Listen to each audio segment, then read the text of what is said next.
This is Jim Semivan, and you are listening to That UFO Podcast. Hi, everyone, and welcome back to That UFO Podcast. My name is Andy, and I am joined for a breakdown of some newsy bits and listener questions by Dan. Dan, how are we? Hey, I'm great. I also think we should change the name of the breakdown to Newsy Bits. Newsy Bits. That was the original working title, and I decided against it at the last minute and went with the breakdown. Listen, lots of stuff to get through, and it is kind of bitty because there's quite a lot, but nothing massively substantial. But what I've got is a lot of listener questions. I was just saying to you that I think bring up a lot of different aspects of the news in different ways, shapes, or form. And then we'll fly through what we can at the end as well, folks. So thanks for everyone who got in touch with questions and stuff, because it was quite last minute. Dan, first one I wanted to roll off the bat was Sean Kirkpatrick on with Marek von Rennenkampf. Marek is one of the reporters for The Hill. He was an analyst, for folks who might not be on social media, for the US Department of State's Bureau of International Security and Non-Proliferation. Obviously, that rolls off the tongue. And he was also an Obama administration appointee at the US Department of Defense. So this guy knows what he's talking about. Pretty well spoken on the UFO topic. Writes really serious, opinionated pieces too. And Dan, I just literally said to you, didn't I, about he had an interview with Sean Kirkpatrick, former Arrow director, and I don't want to go too much into the interview or even Sean Kirkpatrick because it starts to get really old ground now with him. I was surprised Sean Kirkpatrick done it because he's gone, he's rolling, this is done. The only thing genuinely that I've taken away from this interview is he definitely to me comes across as a guy who was in a role at Arrow he didn't really want to do. I don't think from I might be wrong, but it could be from a conspiracy point of view. He was put in there and to sabotage everything. I don't think he wanted to do it. I think he was put in there and it was a short-term deal. Just go in, we'll tell you what to say, because the stuff in this interview that he got wrong, and there was a lot he gets wrong or has to be corrected on, or he says that I was told this. I think he was fed a lot of stuff as like a mouthpiece, and it came across massively in this interview. One of the glaring ones people shared a lot as well was the for the gimbal event, you know, folks, the one with the famous "it's rotating" comment. He had to be corrected over and over again. And yeah, it was just a guy who, for me, was checked out. Surprised he done the interview at all. He never wanted to be involved in the UFO topic in the first place, and I think it really massively showed here. So yeah. Thoughts? Yeah, I mean, I much agree with it. You know, and this says in the interview, I think he says that, you know, he never asked for this job. He was asked to do it. So you're spot on there. The few highlights for me that kind of came out of it, you know, he summarizes his whole position quite well. He says that the staffers are informing Schumer and Rounds and that they're being fed information and manipulated by people. So it's still that kind of psyop thing that he's pushing there. Yeah. He does enlighten us on the UAPTA and how it was kind of dismantled last year. And he lets us know that actually Arrow and the DoD got to write back a kind of response to that. And that response was released by D.D. Johnson. So if you want to read that, you can go read it. They basically gut it as expected. But he says that Arrow successfully convinced Congress that it was duplicative of their duties at Arrow. So essentially that's them saying, we're already doing this job. Don't worry about it. You don't need this. So, and the fact that they said doing that job, were they? They weren't, no. And the fact he says that they were successful in convincing suggests that this was the kind of the linchpin where that got it dismantled and kind of put aside until this year. Then later on, Marek and Kirkpatrick, they have various arm wrestles over various videos. You know, the three big ones: Tic Tac, Gimbal, Go Fast, and Dr. Kirkpatrick keeps coming back saying that we can't assert anything because we don't have the raw data, which is true. But he also makes kind of assessments of the videos that are just, you know, he gets things wrong. They end amicably. Kirkpatrick seems a little annoyed when he says good night. I'm not sure we'll see in part 2. But I thought it was interesting in just pouring him up against someone that really knows what he's talking about in terms of Marek, because he's gone into the details with the people that created the technologies that filmed those videos. And found that, you know, the reports of the aviators match the data that they do have perfectly, and that's intriguing. There was a moment after Marek presents that where Kirkpatrick says, okay, so we've got two bits of data, one that matches the anomalous flight path and one that doesn't, and you're more partial to the one that doesn't, or that does match the anomalous, and I'm more partial to the other one. I think that's a fair position. But they didn't put that in their reports. They just said it's not anomalous, And I think that's what people get rubbed up the wrong way by, when he's not presenting that other anomalous path and saying it could be, it's really interesting, but we can't prove it. So this isn't the case. This isn't the hill to die on. Yeah, I get the feeling if Marek could have broke him spiritually, that for a minute Sean Kirkpatrick would have went, do you know what, man? I don't really care about UFOs. I don't think they're aliens. Do you know what? I really don't. Maybe some of this stuff's pretty interesting. Maybe it's not. I just don't care. And you would have went, cool, fair enough. But unfortunately for Sean Kirkpatrick, that wasn't the role he was in. It wasn't the job he was tasked to do. It's not what he'd done. And what he'd done was, like you say, the exact thing he is accusing other folks of doing on the other extreme, which is being biased towards a set of data one particular way. He was biased towards another set of data, whether he was told to be or not, another particular way, which, like you say, if they just put in those reports, we would lean towards a prosaic explanation because of blah, blah, blah, blah, blah. But it's left open, as opposed to a lot of the conclusions that were largely, and I forget the wording at the time, Dan, we talked about it enough. This is unresolved, but it's probably something prosaic with no explanation or context. Yeah, that's exactly. The one other thing that I would like to add just from this interview is that all of Marek's assertions were done using Mick West's open source tools that he's made. So I thought that was a nice touch by Marek. He did a really good job there. And I found it quite stressful to listen to. So make sure you have a coffee when you're watching that one and just be calm with it. I think at one point, Marek, or I saw someone had shared that a point Sean Kirkpatrick made went against a point Mick West had made in his debunking. So they were actually people who would be quote unquote against disclosure, against the UFO topic, whatever you want to call them, were actually disagreeing on a point as well. So it just goes to show you that doesn't necessarily mean a whole lot in that. I think that kind of exemplifies the point really well, that in this community, I'm doing bunny ears if you can't see me on YouTube. It's kind of a community in name only, and a lot of people talk past each other. So you've got these two extremes, the people saying, no, there's nothing anomalous. And then you've got these people saying, everything's anomalous and we're starseeds. And they're talking to each other. And then the rest of us are just kind of in the middle trying to make sense of this. And we often get, talk back to like we're fully believers, is that UFO believers is the term that gets thrown around. And often people like, Mick West and people like that will often get called debunkers because they're not kind of being skeptical in good faith.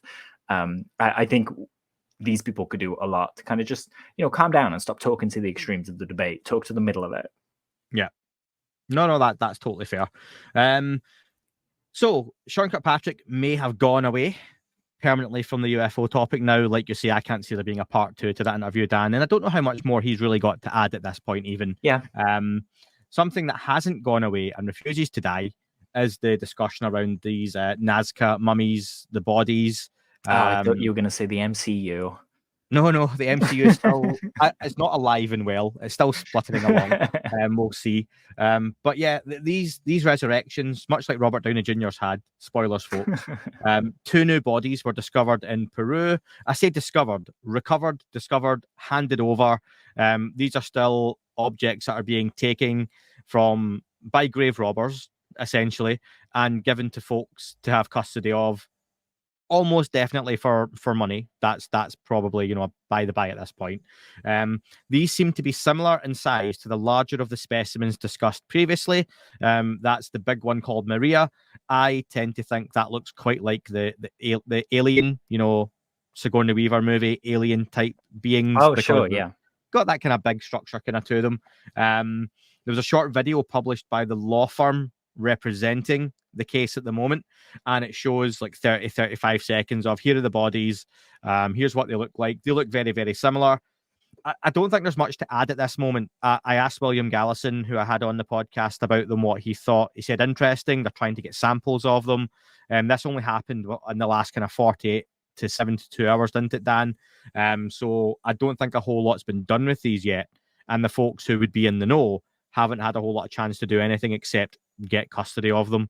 So we can literally only judge at face value, and they look very similar to what has been been brought out before, Dan, yeah? Yeah, I would say so. I think when we talk about these Nazca things, people always think about the mini kind of bodies that were there, and the ones we're talking about now, they're bigger. They're kind of human size, right? 5-6 feet, yeah. Yeah, so there's an assortment of measurements. It's not just the ones that were presented at the Mexico UFO hearing. But yeah, none of the scientists have concluded. The only person that pushed they're aliens is someone that isn't a scientist and isn't an expert. The scientists are all saying, they need more study. We need to get better machines to do deeper study so that we can really get to the bottom of this. I think that's good. That's a scientific process. They released one publication, a peer-reviewed paper, and that had no conclusions in it either. It just said needs more study. So anyone asserting either way that they're completely fake or completely real is talking out of their butt. Science hasn't been done fully yet. That's an ongoing process. So we just kind of have to spin those wheels and wait. So I'm literally off the top of my head. I don't have notes for this. I'm going to ask you, Dan, some yes or no questions, and I do mean yes or no, right? Okay, I'll be strict for once. Have you come round at all on the whole Nazca mummies thing as being something at least more interesting than you thought a few months ago? Yes. Do you believe... It's really hard to stick to yes or no's. Yeah. And I'm literally having to think of them. I know what I want to ask. Do you believe that there is a chance that these are legitimately non-human? Yes. Okay. Do you believe that some of them are hoaxes? Maybe.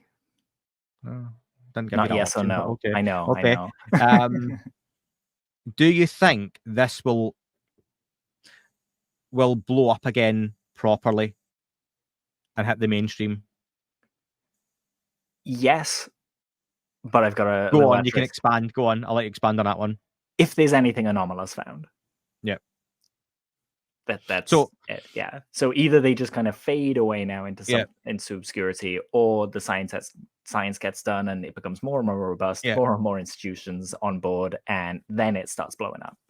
And to be fair, like when I spoke to Stephen Brown, like 6 weeks apart, Stephen at first thought, these could genuinely be really interesting. These could be alien, and he was kind of leaning towards that. And then the second time, I think some folks that maybe attacked his change of opinion either didn't listen all the way through or missed his point, because I did get to speak to him to say, look, you're changing your mind that these are definitely alien or likely to be alien, but he was quite happy to say that there's a good chance they're still not human, and that they're still something, they're very old, but something non-human about them.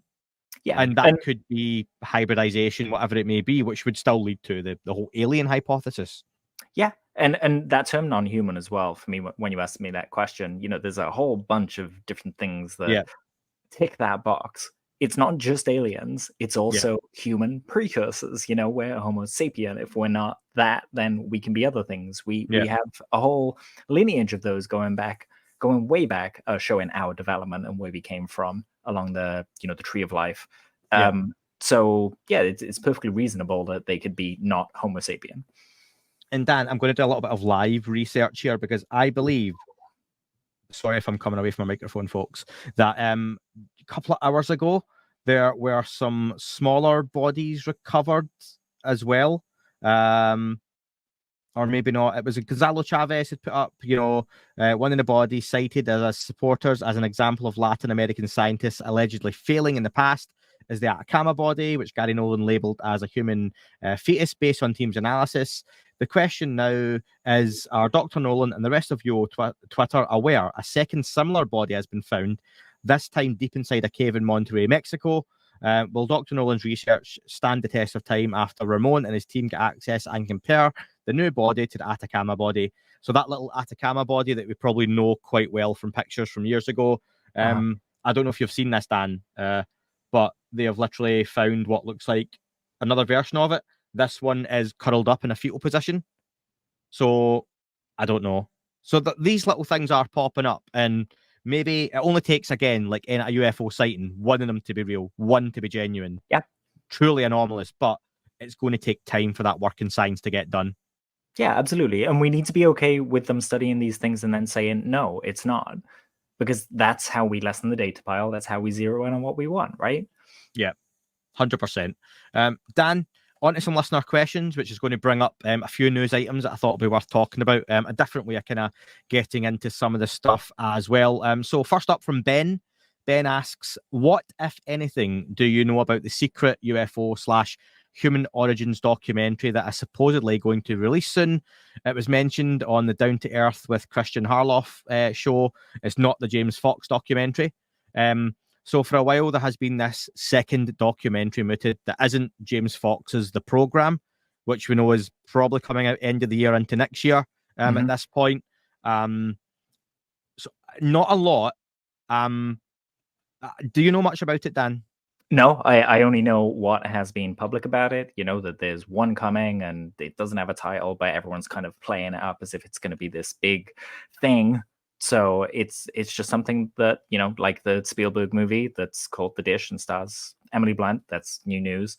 It's just something that's in our future. You know, I hope it's really cool and not just another documentary. But just to clear that up, there's no guarantee it comes out. So I know that much, speaking to two different people.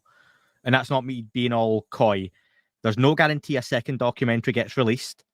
There was someone attached to make it. And there are names that people would know attached to do it. It doesn't mean it's going to come out, though. So, sure. Like any normal movie, Dan, and you know movies better than I do. How many movies where, like Nicolas Cage's Superman movie, was it Tim Burton? Yeah, Tim Burton, and it got really far along, right? Tim Burton was directing it. Nicolas Cage was cast as Superman. They had made the costumes. You know, people can see those online. Total sidebar if people ever want to go and check that out. It was pretty cool. Had a script, had a story. You know, they had the whole. It was ready to go and get filmed. It never got made. Yeah, lots and lots of dollars were spent on that, and nothing ever happened with it. That can happen with documentaries as well. So people maybe have to understand that, I think. And to use I'll use another comic book example. There was a Batgirl movie that was filmed a few years ago, and they finished it, they edited it, they had it in the bag, and they just decided to take the tax rights off and not release it. And everyone, fans, the cast, were all super disappointed. But it happens. Yeah. So that's just my one, is people should temper their expectations that even ever sees the light of day. And secondly, I'll just going to caveat my usual response to this kind of stuff, Dan. No documentary is going to be a smoking gun. There will be nothing explosive in a documentary that makes worldwide headlines, because anything like that, and that's not to say a documentary won't be good or really interesting or have some revelations, but anything that folks think is going to make a splash in the UFO topic would be taken to a major news network. It would be aired, and that would be, I imagine, if a James Fox got hold of some top whistleblower. Look at David Grush. They never kept David Grush for a year to put him in a documentary. Yeah, exactly. So that wouldn't happen. That's not how that would play out. Not to say there won't be bits and pieces coming forward in future documentaries. It would be on 60 Minutes. It would be a news update. It would be a show that we would put together in a couple of days. That's how that would happen. Same, we've said how many times before, Dan, about UFO footage. No one's keeping that for a documentary or a TV series. Same with, you know, any number of stuff I could rhyme off. That just won't happen. But no, yeah. Fully agree with you. Yeah, and anything, if someone films something that they think is anomalous in the sky, they post it straight to Twitter. You know, if the Phoenix lights happened now, you wouldn't be waiting here for a documentary about it. You'd be seeing it all over Twitter, Threads, Facebook, everything like that. So that's how the news goes these days. And I still think I forgot TikTok. That's the biggest one. It is the TikTok, as the kids call it. The TikTok. James Fox documentary. It'll be brilliant. It'll be excellent. There probably will be new whistleblowers come forward in it. There'll be some snippets. I still expect those whistleblowers to be like shadowy figures, maybe not named. Yeah. But we'll see when that comes out. James and that are doing the work on that just now, as they've been updating people. Question from Stephen, and Dave Smether sent a similar question, so I'm going to read them both. First one from Stephen was, have you watched the Matthew Pines coup de grace interview? And Dave Smether said, I watched Matthew Pines in awe as he broke down things that he's heard from Lue Elizondo, James Fox documentary, the hearing, the NDAA, and then a famous person delivering a coup de grace later in the year. Dan, have you seen the Matthew Pines interview that's been talked about? So I've seen clips. Okay. And I would agree with the assessment. Matthew is very confident. He's very well spoken, and he keeps things really concise. So it's one of those interviews that I would say, if you're not experienced in this kind of subject and you want to know a whole bunch from someone that's really in the know, go watch it. He nails it. Yep. So tell me if you agree or disagree, Dan, or I should add Just more. yes or no's. Okay. Yeah. Oh, no. You can. This is literally just a bit of information. Okay. So it was on the What Bitcoin Did podcast. It was the last 20 minutes. So I've watched the full 20 minutes segment on UFOs. The hour and 40 minutes before that were technology, Bitcoin, crypto, all that kind of stuff, national security. Matthew Pines is a director of intelligence at Sentinel-1, which is a tech security firm, and a national security fellow at the Bitcoin Policy Institute. So a lot of involvement in that kind of stuff. If you go into the 22,000 views in 3 days, if you go into the comments, most of them are about the alien bit. So it's people who maybe aren't necessarily UFO folks, but are going, oh, the alien stuff was really cool. So that was good. Matthew Pines basically said that someone of note that everybody knows, if you watch the news, would come out by the end of the year to give a major boost to UFO disclosure, basically a coup de grace, as he calls it. This is something we have had from various folks outside the UFO topic, Dan, for the last few years. Was it Sam Harris at one point was quite involved in that kind of stuff? Yeah, that's right. We There's had Sean Parker touched it, Lady Gaga as well. You know, quite a few real high-profile individuals. Yeah, touching on that, something big's coming, and it didn't. And that's not to say that there wasn't something planned and it didn't. I don't think that Matthew Pine said anything here that folks who are relatively up to speed in the UFO topic wouldn't have heard before. But I think it was good, like you say, for folks who maybe aren't as invested or don't know as much. It's maybe 20 minutes worth going and watching. If you've got that 20 minutes, definitely. I would have loved to hear them expand on it, but I think it was more of a generalized conversation. And what he says about the coup de grace comment, that we've heard that kind of stuff before. I think there's been a few scientists over the last couple of years, Dan, and you'll know one of them that I'm probably talking about, one of the female ones, who has mentioned about big stuff's coming. And I think she's just commented again when she'd done something really similar last year. Do you know what I'm talking about? Yes, I do. And that didn't happen last year. So, yeah.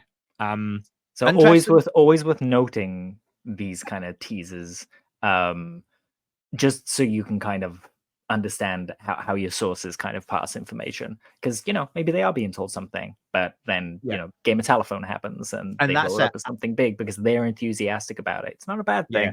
Just, you know, 100%.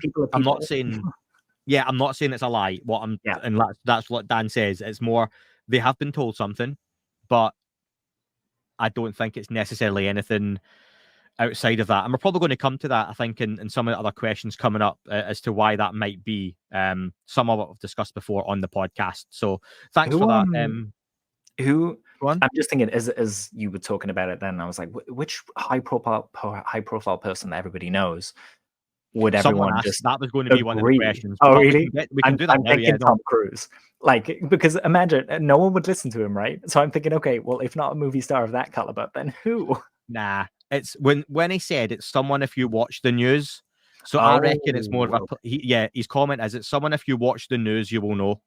Okay. So I'm thinking someone political coming forward that speaks a lot. Not a presidential candidate, nothing like that. Someone pretty well known who probably is high profile in politics, talks a lot. Yeah, but I mean, it sounds like it's going to be what we were just talking about. Like, if you have footage or if you have something that's big impact, you go to the news station. You don't go to make a documentary. Exactly. Yeah, there's a plan. And do you know what? The actual revelation, the best I would hope for, but also realistically, and I think people would be happy with this, is someone coming out to say that we do have programs or evidence that we've got recovered craft, something like that. It'll be a corroboration of what David Grush said, is what the guy Matthew Pine says. So not necessarily a new revelation, but someone coming out and saying something that hasn't said it before. Yeah. So it won't be a Lue Elizondo, it won't be a Chris Mellon, because the way it came across was, I mean, I could be wrong, it could be, but the way it came across was it's someone on the news circuit, basically. Sure. So fair enough. And I guess, like, just thinking logically, if this was, say, for example, the Pentagon press secretary that's always up there, addressing questions in the press room on TV, that's someone that you would know. But Yeah, they've been 100%. downplaying it. So if they said, we are not alone, we do have programs, blah, blah, blah, blah, blah, that would be big impact.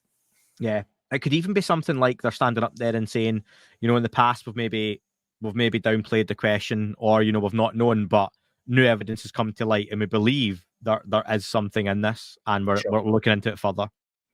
Yeah. And that would just be enough that they're not denying it for journalists to go, wait a minute, you've always said no, and now you're not.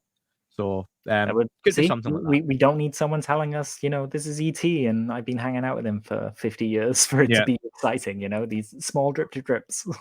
100%. So we'll see if that comes up. And if it doesn't by the end of the year, no harm done. But I'd love to speak to Matthew and find out a little bit more about that. So Jonathan Chapman asks, what are both your thoughts on Danny Sheehan's comments regarding the Golden Dome program on the podcast recently? Could it be related to Elizondo's comments in the past to a relatively low-tech way to identify UFOs, but you couldn't comment on it? Do you guys know of any other example references to Golden Dome?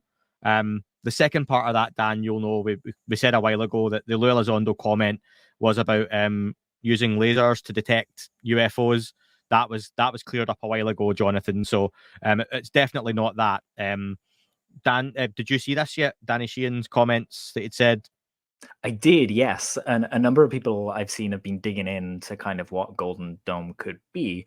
And as far as I can see, there has been a program identified called Golden Dome, and its job is to identify anything in the sky.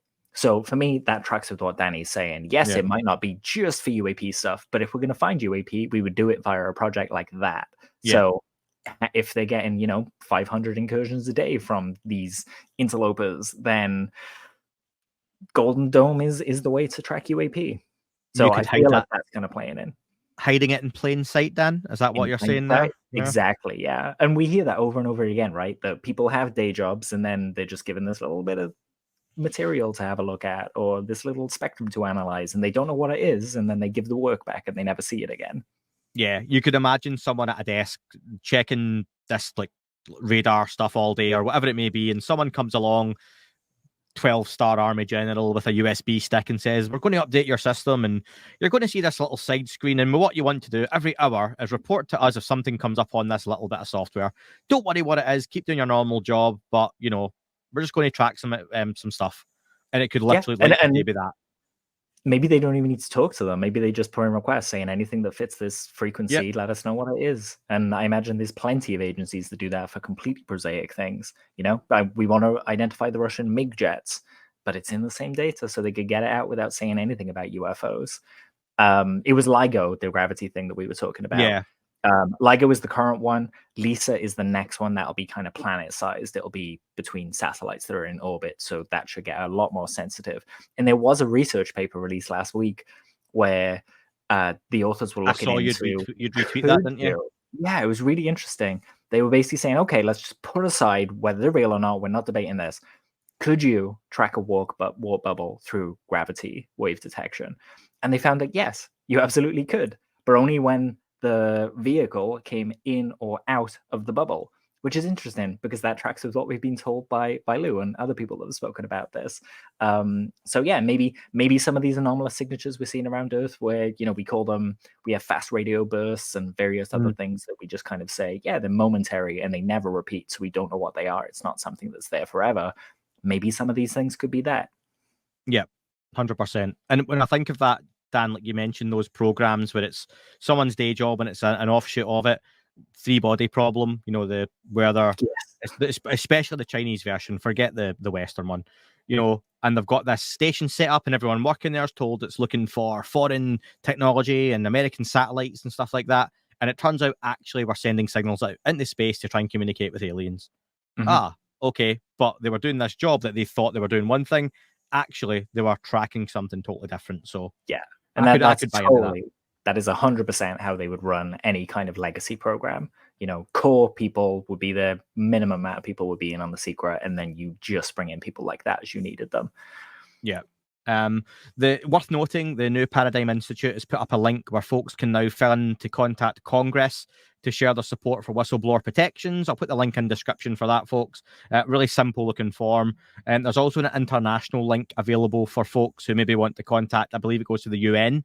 And I wonder, Dan, interesting point. Do you think anyone... So thinking whistleblowers, we're thinking people who are working on legacy programs have dealt with crashed craft, crashed material, biologics, alien bodies, all the good stuff, right? The proper third act and Independence Day type stuff, right? Sure. Now, do you think, for example, if someone in the UK was going to be working on that kind of stuff and be a whistleblower, do you think you're sent to the US to do the work, or do you think programs like that exist outside of the US? I think programs like that exist outside of the US. I can imagine that there's an international effort. I imagine there's a US-based effort, a UK-based effort, and they all keep things from each other, and they only let each other know things when it's strategic, which is why we're kind of stuck with these stovepipes with different bits of information that aren't talking across them, at least publicly, as far as we know. And that makes sense to me, because each country would want that advantage, right? To maintain their borders, to protect their skies, to protect their people, and to have the advantage in a theater of war over anyone else. So that makes sense to me, but it's a shame. That's the arm wrestle, right? Is classification and how you break that. And there was some nice, what was it called? The Classification Reform for Transparency Act. These things are always titled so well. They're sexy, aren't they? They're really sexy. Really good. Yeah. But this is a bipartisan act that was just introduced, and it would establish a new task force to narrow the criteria for classifying documents and make it harder for agencies to exempt records from automatic declassification. So we think we've been seeing a lot of that, where stuff is just kept because, the energy kind of labs for the government, they have their own kind of classification around nuclear secrets and things like that. And they can just say, oh, it's to do with nuclear, and no one will ever ask. So we're currently seeing senators kind of try and drill down in that and kind of say, no, this needs to be a bit better. And for me, this classification board also kind of does a smidge of the job of the proposed classification board for the UAP Disclosure Act, in terms of, independent body looking at declassifying and so on and so forth. The current declassification system costs taxpayers about 18 billion per year. 18 billion, and they have like crazy backlogs and staffing issues and so on and so forth. Whereas this new one, they could streamline it and wipe out about, I think the proposal was about 90% of the cost. 90%. Sean Kirkpatrick was talking a lot in that interview with Marek about government waste. If you don't want government waste, this is the kind of thing that you need to kind of be looking at, and it will impact the UAP conversation. Purely because it's an independent body looking at stuff. But we'll see how it goes, because it's clear the DoD want complete control of this, so they might not want to share. Yeah, 100%. Next one, a question from James. Some people got a leak of Lue Elizondo's book. Some chose to read and comment and make videos, and others did not. Any quick commentary on that would be interesting if you know more. I didn't, James. I stayed away from it. Dan knows this as well. I text him at the time. I'll read it when it comes out in a couple of weeks. I do know Lue Elizondo is okay with folks talking about it outside of now. So he's more than happy for folk to do that. Dan, I would ask for your non-spoilery opinions. Yes. No, I don't want to spoil anything. There is one big thing that I wish I could say, and I'm not going to, because I want this to be kept in Lue's words. He's presenting it. People need to read it in his words. I can't, unless I'm reading from the book, which I'm not going to do. It's not out yet. I can't capture what Lue does with it. But there are some revelations in the book and some new information that we haven't had before. So anyone that thinks this is going to be a nothing burger based on the preview that was leaked, you're wrong. This is going to be a number of big puzzle pieces. And I'm really excited to see how the community or how researchers in the community parse it and kind of bring these puzzle pieces. And there's a lot to follow up with via FOIA. So I imagine people are going to be really busy when it comes out. I'm glad you corrected yourself to not say the community and said researchers within the community. And Dan, people, there will still be people. One thing's for certain, there will be people who love it There will be people who hate it. There will be folks who are undecided and are looking for guidance on what to think on certain things, which is totally fair. People like us can help with that because we can share opinion, but it doesn't mean we're right or wrong. It's just a case of there'll be some stuff where it's like, this could be what this means. And and like I said, Dan, I've not looked at it, and the stuff you have, the things you're talking about being revelatory and whatnot, there will still be people, I'm sure, who find a way to twist whatever it is or look at something totally the wrong way or just flat out call it a lie or a fantasy to disregard what's been said. And that was, I think, always a certainty from day one when the book got announced, I feel. Yeah, absolutely. And me saying that there's revelatory stuff in it, that's in my opinion. So anyone listen to this, it's revelatory. God bless me. you for saying that. People don't say that enough. People don't say it enough these days, in my opinion. In my opinion. I like to think it's implied, but yeah, you're right. So many people just kind of make statements as if they're fact, and everything I say here is my opinion, and it's your opinion that you're sharing. So, yeah, I'll give a little tidbit just because I have been very, I've not given much during this answer. But there's some interesting stuff on remote viewing and Interloper, but I'll stop there.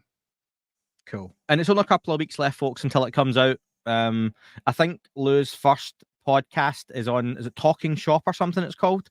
There's That's one right, on the and it looks like that's a part of the publishing company, so there'll be a deal done there with the people who have made the book to do that interview. So no doubt everyone's going to jump on that. I expect for the week or so after that, there'll be major news networks, major podcasts, articles, all that kind of stuff, and then it'll filter down to the scumbags like myself. So, but I imagine Lue will be busy for a good few weeks. But it'll be interesting. It'll certainly be interesting, and I think I see a lot of people, Dan, really hopeful that it's going to kickstart a new wave of progress, if you want to call it that. Lue's book coming out, James Fox's documentary on the horizon. This other documentary, which I don't see if it comes out or gets made, comes out anytime soon, by any means. But maybe we do get the hearings. Maybe we get some whistleblower stuff. I don't know. But maybe it will, maybe it won't. Do you expect that, or can you see the book maybe being like an isolated thing? No, I agree with that. I think of it like we're all in a computer game, and it's been really hard, and we're craving a save point. And I think that's going to serve as a save point that we can jump back to. It brings lots of people into the conversation. When I was reading the preview, I had to remind myself that when I'm making my notes on it, to make notes on everything, not just the things that were new to me.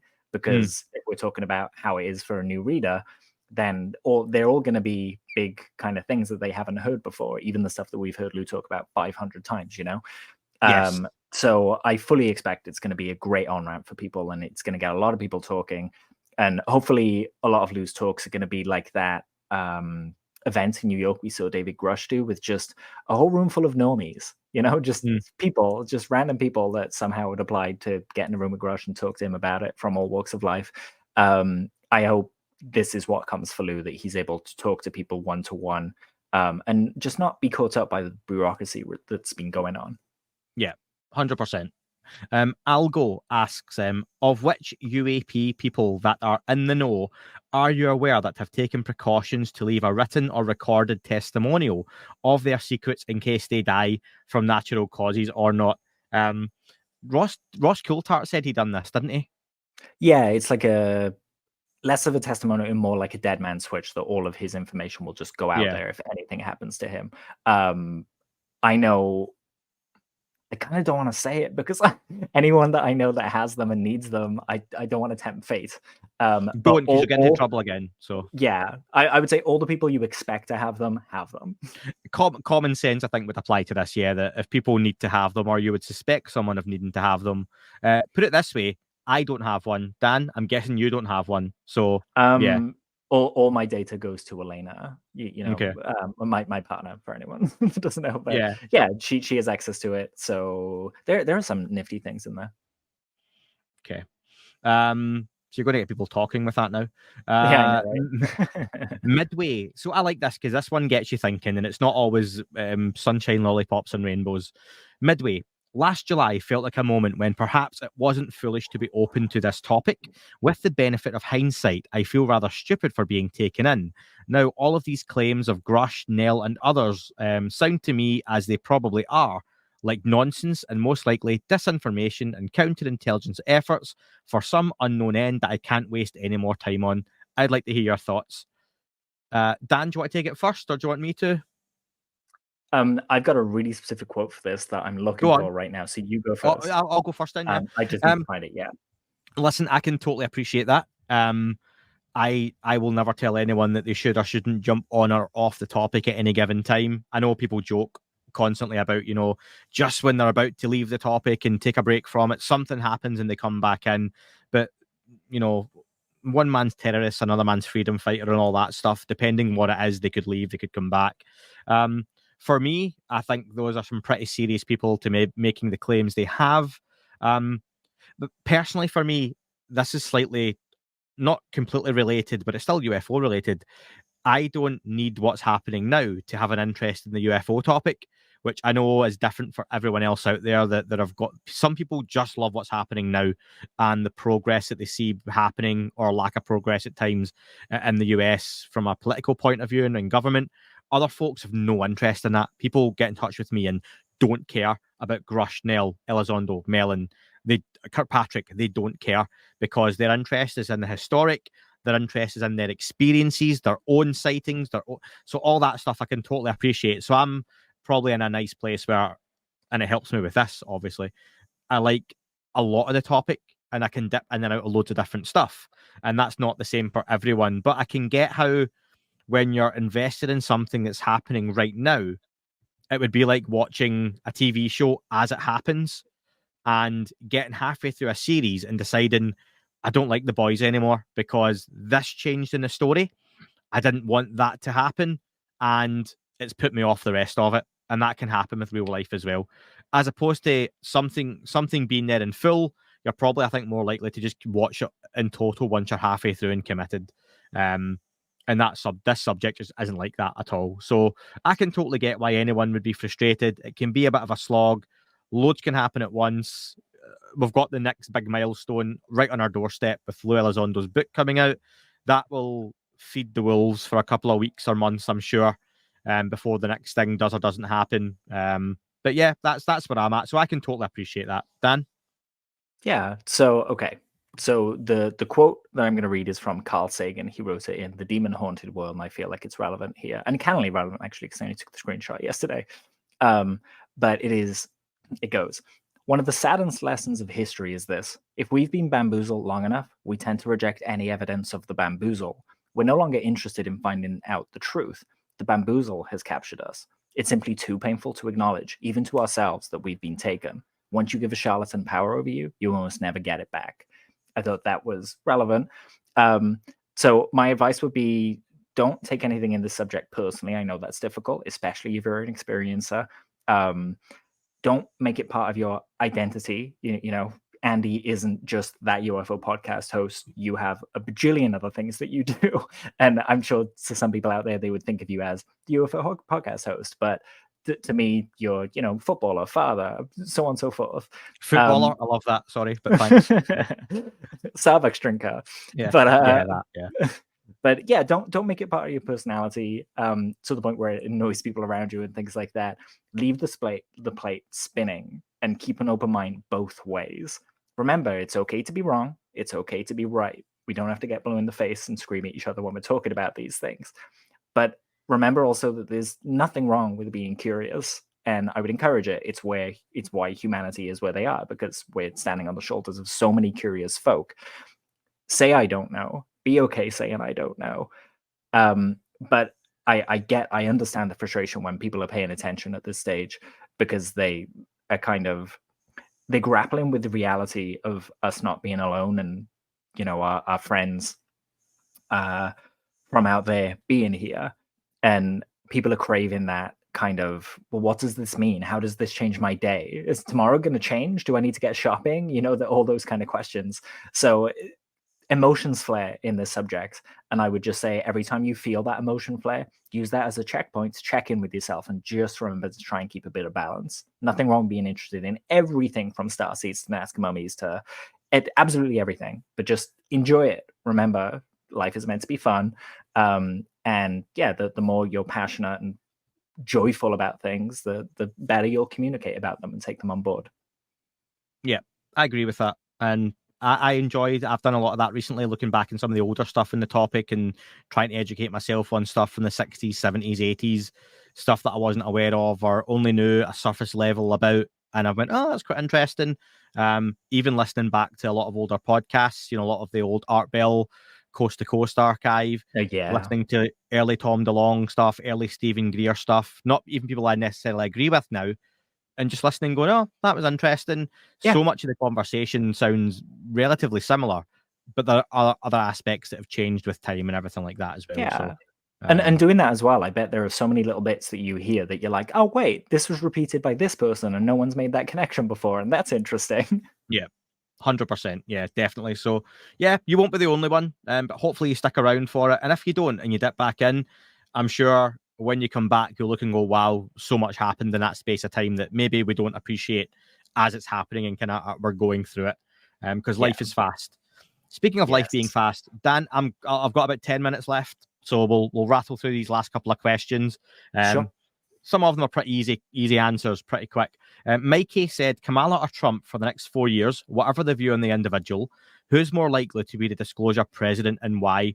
So I think neither, but I'm going to press you to pick one, and I will too. I would have chosen neither too. Damn it. I don't see it. To expand on that, one, because Trump had 4 years and didn't.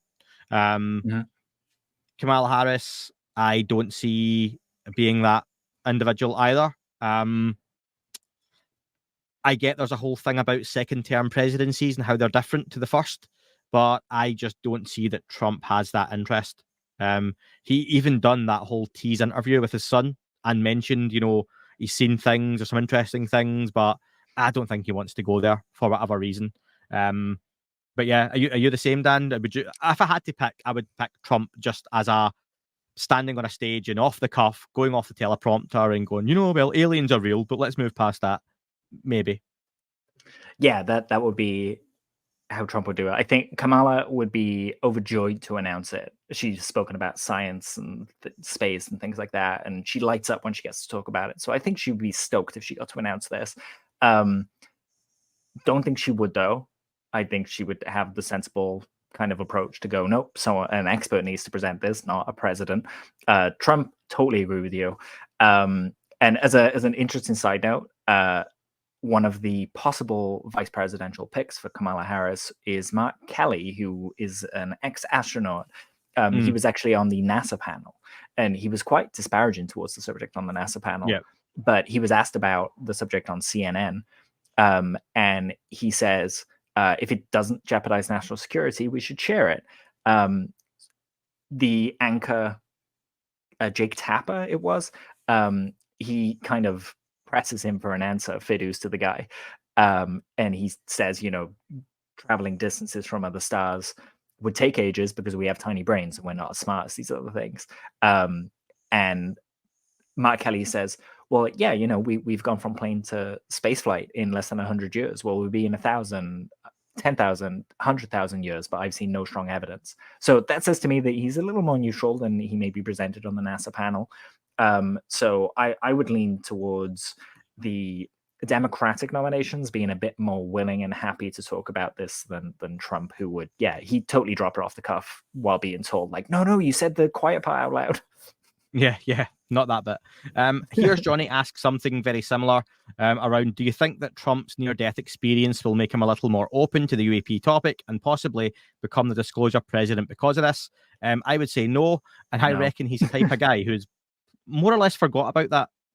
He seems the type of guy who's moved on from it because he has a million things in his head and is incredibly busy, and it was what it was. I mean, he seemed to deal with it at the time, not to get into politics in a pretty confident way. You've got to say there was, it was what it was. It's a historic image now. But I don't see that changing anything at all. Yeah, same. It's not going to change anything. I've seen so many politicians struck down in various ways by like illnesses and stuff, who I hope would have a change of heart, and it never happens. So, yeah. Question from Benny, or Benny had 3 questions. We'll fire through them. Sure. Question 1. Joe Biden has nothing to lose as the disclosure president, with rumored hearings, new legislation, Lue Elizondo's book launch, and a number of documentaries on the way. Could this be a narrow window of opportunity? My answer, Dan, no. My answer is going to be a maybe, just to be different. Like, yeah, I'm hopeful. He's not. I'm He's not glass half dropping. full. He's not dropping that, is he? No. Just I on the don't way think out, like a proper mic drop. Oh, and by the way, No. aliens, nah, not for me. Last time it came up, he got tangled in the microphone. So no, I don't think so. Question 2, follow up. Lue Elizondo said the timing of his book would be significant. Do we think A, disclosure, B, an event, or C, something else? Something else, I would say. Why? Purely because I don't expect that kind of implies that there's something in the book that is going to come out and it's going to be this big thing that's like, okay, we're not alone anymore, and that's it. The book will still have questions around it. As you said earlier, it will still have naysayers. So I don't think it's going to be in that way. But I think it is kind of timed to kind of pull the conversation to that instead of being in all these kind of muddy details that we've been in over the past few years. My only issue with that, and why I'm going something else as well, is it would be very difficult for Lue Elizondo to time this book in any way, shape, or form because of DOPSA review. And all the other wheels that would be happening in the background also coming off at the same time as well. So, for example, if he was expecting hearings to happen or whistleblowers to come forward for said hearings, he could be like, I want my book to come out between July and even October, like a 4-month period, 2024. There's no way he could guarantee in that 4-month period that that would happen as well. So what does he do? Put the book back? You can't put the book back. You've got a publishing deal. He's told when the book will go out as well because he'll have been paid money for that. So as much as he can say, I recommend the book goes out roughly around this time because we're going to actually maximize book sales and eyes on it. That would make sense for anything. You know, you wouldn't release a Halloween movie in February. So you release it around Halloween to get the most bang for your buck. But it's also very difficult then. For example, COVID happened. It knacked all the timelines. So do you still release it when it's ready or do you keep it for the next Halloween? So yeah, for me, I think the significance must be something else. Yeah, I agree. And I'll skip his third question because we're running out of time, Dan. I know there's a couple of bits you want to fly through as well. Stephen asked that there's a forthcoming documentary discussed on Grant Cameron's podcast, apparently working closely with insiders who want disclosure. I'll put the link for it in the description. It's called The Aviary. Dan, had you seen much about this at all? I haven't, no. But Grant is like a machine with his, he produces so much. He does. So if you go onto the website, it's got a classic UFO picture, says The Aviary Movie, Ultimate Disclosure.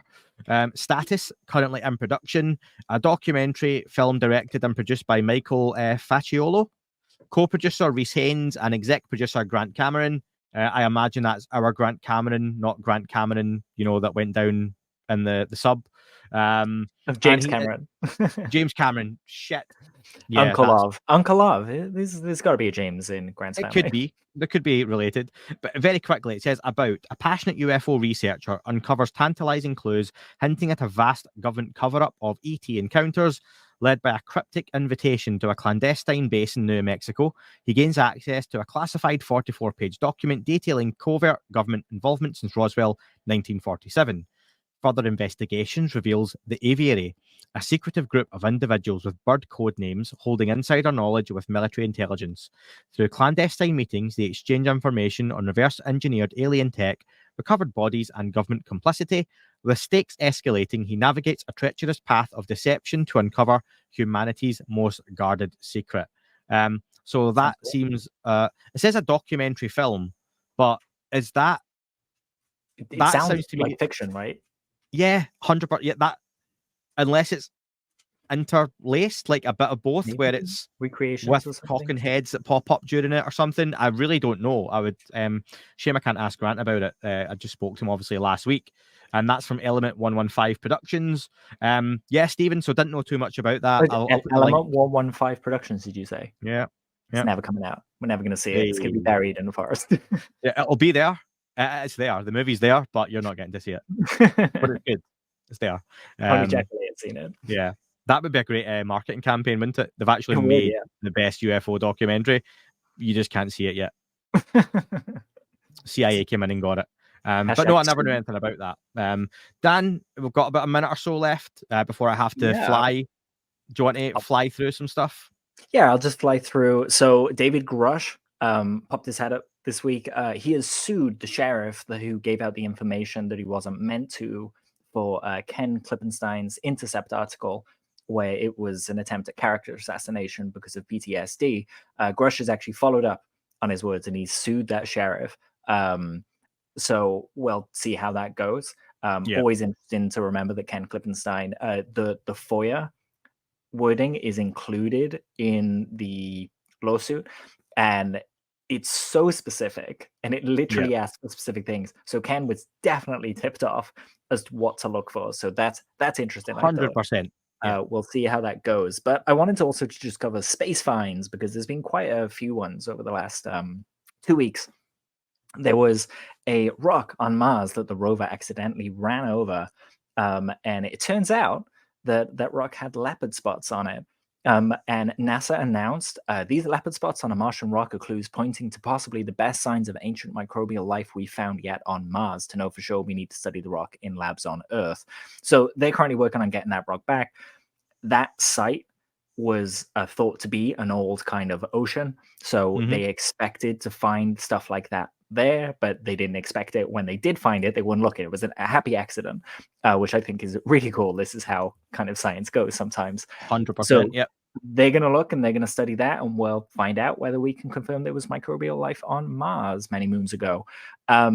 Venus chemicals. A couple of years back, we had a group of scientists announce that they'd found an organic molecule in the atmosphere of Venus. They found it again, and they found other chemicals as well now. So once again, that's just a follow-up saying, yes, okay, we've done another check and it's still there. They need to find now a reason for these chemicals being present.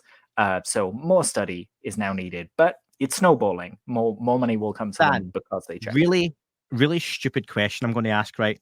So you know how when we look at pictures of Earth, if you looked at a picture of Earth and you weren't from Earth and someone said, is there life on that planet? You wouldn't know, yes or no, would you? Because you just see green and blue. Yes. The signs that we would look for would be, we'd point an infrared instrument at it, for example, and look at the wavelengths that we couldn't see with our eyes. Yeah. And those wavelengths would give us kind of, they let us know what chemicals were present, and we'd say, oh, that implies that maybe life is there. Oh, yes. This implies maybe an industrial process is happening. Can we see any chimneys and smoke? Oh yeah, in that satellite image. And they would just keep looking like that. So to my point though, when we look at planets, Venus, Mercury, Jupiter, all that kind of stuff, we know in our head the image of that planet. You would look at it and think it's just a big ball of gas as we know it. Is there any chance that some of these planets closer to us actually do have life and we just don't know it yet? This is the question, and you've asked it at the perfect time, because it doesn't have life as we know it, because we're looking at life on Earth for that, but it could harbor life as we don't know it. Yeah. And something came up that was really interesting this week that harkens back to the original Hessdalen light studies, which, if people aren't familiar, a bunch of scientists looked in the 80s and 90s at an area in Hessdalen, Norway, that had a light phenomena, they called it. They talked about UFOs. If you read the paper, it's UFOs. They're just not using the terminology so they can actually get funding. During that study, they found that they would notice dust kind of being twisted into forms that resembled maybe a double helix, like DNA. And they thought, well, can plasma make life? Like, is this possible? And it was just a throwaway line in the paper. Well, this week in New Scientist, they had an article called "Could Alien Life Exist in the Form of DNA-Shaped Dust?" A group of scientists pulled together all the data And according to their simulation, electrically charged dust can organize itself into DNA-like double helixes that behave in many ways like living organisms, reproducing and passing on information to one another. So the study was actually done looking at the rings of Saturn and the dust in that, and whether there could be DNA life there. We always look for like a human body, or a body at least. Yeah. But what if we just have free floating strands of DNA dust in the cosmos that can communicate? It starts getting really interesting, right? We're kind of falling into that nope kind of area of, these things are life forms and we just haven't come across them before. And just off the back of that, I want to mention, I've mentioned her a few times before, Sarah Imara Walker.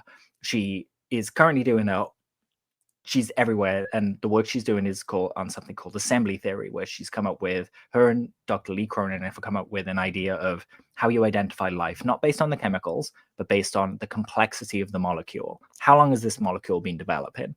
What can it do? So she actually has a book coming out next week on the 6th of August called Life as No One Knows It. And it's perfectly pertinent to your question. And I can't wait for it to come out because, it's really interesting, right? And the way we look at life in the universe is changing. And I'm kind of starting to get a feeling, and, listeners, if you're out there and you feel the same way, that disclosure maybe isn't going to come from, hey, he is a UFO, we're not alone, but from us inevitably understanding that life is everywhere. Another article that came out, we once thought, let me just reset. Fossils found off the coast of Africa dating back 2.1 billion years suggest complex life on Earth may be 1.5 billion years older than we thought, but it died off. That's revelatory. We currently thought that there was one biogenesis event on Earth that led to everything that we know. Turns out the Earth has done it twice. It's starting to get to that point where it's like, okay, we can have to see which way the wind is blowing, that life just keeps insisting on happening. And maybe life itself is part of a mechanism in the universe. We talk about something called entropy, which is just, I'm totally going to mess this up, but basically systems go from complex to simple. They become more efficient over time. So we'll see that in various different things. So for example, your milk, when you put it in the coffee, it's high entropy, and when it mixes, low entropy.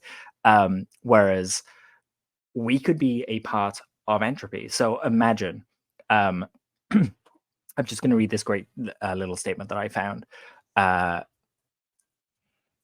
Entropy is the most compelling force in the universe. Complex things become more simple. Energy gets utilized. Intelligent life came around on planet Earth, and here we see industrial scale resources extraction to dig out all the potential energy under the core and set it on fire into coal, oil, etc., accelerating the runaway greenhouse gas effect. Also converting forests with complex trees into building materials, buildings in landfills, and stuff like that. The fact that intelligent beings seem to accelerate entropy seems to suggest that intelligent life is an inevitable part of the universal law. The compulsion of entropy is so complete that there must be pathways for this process to replicate at the distant corners of the galaxy. So if life is just part of how the universe does its thing, and because we're really good at entropy and just burning that energy, it could just be that the universe uses it as a system everywhere, and we don't see ourselves as a system. We're going to have some really interesting conversations about free will. Awesome. Dan, nice little roundup. Thank you for that. We're going to have to kill it there. Dan, thank you for your time. Thank you. Thank you for having me, and thank you for listening. And very quickly, I've had interviews with Yuan Feng, who's executive director of the UAP Disclosure Fund. Just came out a couple of days ago. Check that one out, folks. And I've also got one coming out with AJ Hartley next week, but it's on the paid platforms now, if you're listening to this, where we talk about his book Trinity, the Secret Machines books, and his relationship working with Tom DeLonge, which you can imagine was a whole lot of fun. So yeah, that was a nice chat. So thank you, folks, and speak to you very, very soon. By subscribing for less than the price of a coffee on Apple, Spotify, just search That UFO Podcast Premium. YouTube, you can sign up and be a member, or you can do that through patreon.com. Thank you very much for listening, folks. It wasn't a tic-tac and not quite a saucer, more like a hubcap designed by Chaucer, a little baroque and quite steampunk, like Alice was playing bass for the Parliament of Folk. The little fucker hovered right outside of my window, and when I shoved out the screen, he made it an issue.